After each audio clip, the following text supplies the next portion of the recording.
Nkwaniriza nnyo ku NTV akawungeezi leero 10 omwezi ogw'omunana olunaku lwakuna gyebale gyonna gyokakalabiza olwaleero nze Farida Nakazibwe omusirikale wa poliisi Gilbert Alinaitwe Bwana oyo gw'ojjukira eyatulugunya Dr. Kizza Besigye ku nkulungo y'e Mulago asindikiddwa ku alimanda mu kkomera e Luzira ku misango egitali egyo wabula gy'akabasanya mukozi we ono leero alabiseeko mu kkooti ya Buganda Road mu Kampala.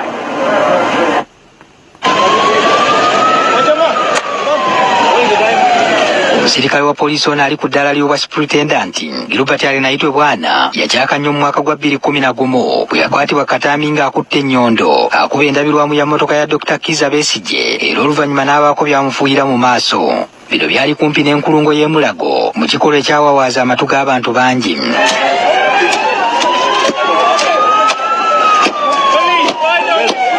Alinaitwe oluvannyuma yategeeza nga bwe yali yeetwalidde Yesu Kristo okuba omulokozi n'ayatula nti alokose era bw'atyo n'atandika okubuulira enjiri.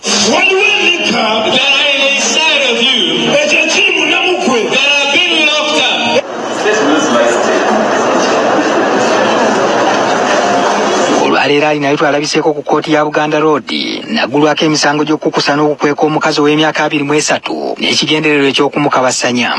Oludda oluwaabi lutegeezezza nti nga 23 Juni 2023 mu maka ge Nnalumunye Ebbando mu tawuni kanso y'Ekyengera Alinaitwe yakozesa olukwesikwesi okutiisatiisa n'okukozesa obubi obuyinza bwe n'abaako omukazi gw'ateeka mu buwambe n'ekigendererwa eky'okumukabasanya.